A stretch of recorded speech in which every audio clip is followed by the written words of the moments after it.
પ્રભુ ઈસુના ગૌરવી નામમાં આજની સવારની પ્રેમી સલામ. જય મસીહ કી, પ્રેઝ ધ લોર્ડ, હાલેલુયા. આજે નવા દિવસની ભેટને માટે પ્રભુનો આભાર માનીએ છીએ, પ્રભુના નામને ધન્યવાદ આપીએ છીએ. કેવા કેવા લોકો બાઇબલમાં આપણે જોઈએ છે કે પ્રભુની આગળ નમી પડ્યા, પ્રભુના ચરણોમાં બેઠા, પ્રભુની પાસે આવ્યા અને કબૂલાત કરી, પ્રભુની પાસે આવ્યા સાજાપણું પ્રાપ્ત કરી, પ્રભુ પાસે આવ્યા વચનોમાં વૃદ્ધિ પામ્યા. ઈશ્વરના ચરણોમાં, પ્રભુના ચરણોમાં નમી પડવું એ દરેક માણસ માટે આશીર્વાદિત છે. અને એટલે આજે આપણે જોવા માંગીએ છીએ કે લોકોના ટોળે ટોળા પ્રભુની આગળ આવી અને પ્રભુના ચરણોમાં નમી પડતા હતા.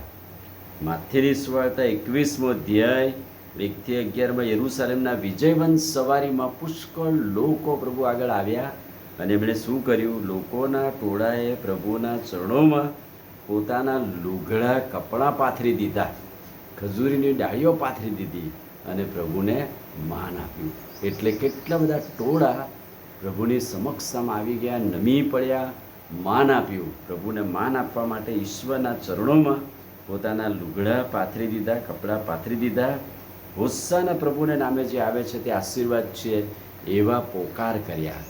અને ભલાઓ, પ્રભુના ચરણોમાં બેસીને રાજાઓના રાજા અને પ્રભુને દરરોજ આપણે સન્માન કરવાનું, માન આપવાનું. આપણા લુગડા નહીં, હૃદયરૂપી ઘર અને આપણું જીવન પ્રભુના ચરણોમાં મૂકી દેવાનું છે અને પ્રભુથી આશીર્વાદિત થવાનું છે. ત્યાર પછી બીજા કયા ટોળા? માથેની સુવાર્તા 15મો અધ્યાય અને 30મા વચનો. એ બીજા એ જ ટોળા કે જે ટોળા દરરોજ પ્રભુ જાય ને એમના ચરણોમાં આંધળા, લૂલા, લંગડા, અપંગ, માદા, રોગિષ્ઠ એવા લોકોને લાવીને પ્રભુના ચરણોમાં મૂકી દેતા હતા કે પ્રભુ લો, અમને સારા કરો. અને કદાચ ઘણી બધી વાર પ્રભુનો ટેસ્ટ કરવા પણ આ લોકો આવું કરતા હતા, પરીક્ષણ કરવા પણ આવું કરતા હતા કે પ્રભુ શું કહે છે, પ્રભુ કેવું કરે છે એ જોવાને માટે.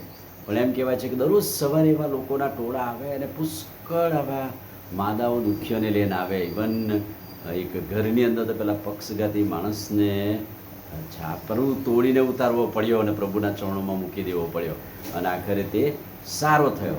કહેવાનો મતલબ કે પ્રભુના ચરણોમાં એવા ટોળા પણ આવતા હતા કે જેઓ દરરોજ આવા લૂલા, લંગડા, અપંગ, એ પણ એક સેવા છે, પણ એ સેવા કરવા એમનોય વિશ્વાસ અને તેઓ પ્રભુના ચરણોમાં નમી પડતા હતા, પ્રભુના ચરણોમાં લાવતા હતા. દુઃખ, માંદગી, મુશ્કેલીઓ દરરોજ પ્રભુના ચરણોમાં લાવીએ, મધ્યસ્થી લાવીએ. એટલે એકલા આપણા માટે જ નહીં પણ બીજા લોકો માટે પણ આપણે પ્રાર્થના અને મધ્યસ્થી કરી શકીએ છીએ. પ્રભુના ચરણોમાં એવા ટોળા ને એવા લોકો પણ આવ્યા કે બહુ મોટા અધિકારીઓ હોય, બહુ મોટી પોસ્ટ પર હોય, એવા લોકો પણ પ્રભુના ચરણોમાં આવ્યા.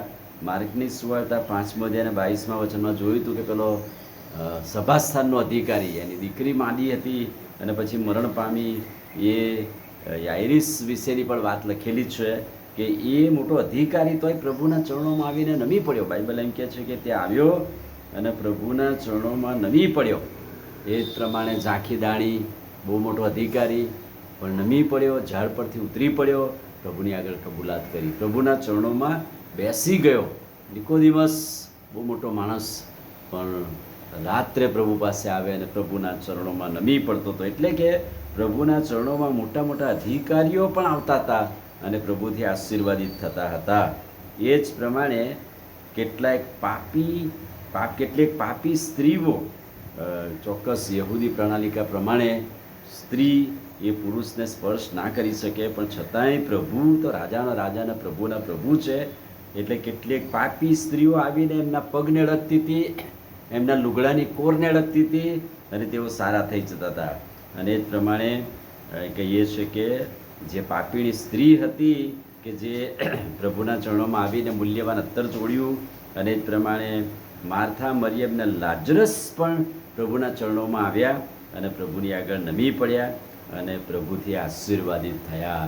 આજે સવારે એવા ટોળા, એવા લોકો, એવી વ્યક્તિઓ પાપી સ્ત્રી તરીકે હોય, પાપી લોકો તરીકે હોય કે ટોળા તરીકે હોય કે મોટા અધિકારી તરીકે હોય, પણ પ્રભુના ચરણોમાં જ પડી જવાથી આશીર્વાદો છે. આમીન. ભલા પ્રભુ, આજે સવારે ખાતરીદાયક અદ્ભુત વચનને માટે આભાર વચનના પ્રકાશમાં અમને દોરો, તમારા ચરણોમાં દરરોજ આવીને નમી પડવા અમારી મદદ કરો, સહાય કરો. પ્રભુ ઈસુના નામમાં માગીએ છીએ, સાંભળો ને માન્ય કરો. આમીન. God bless.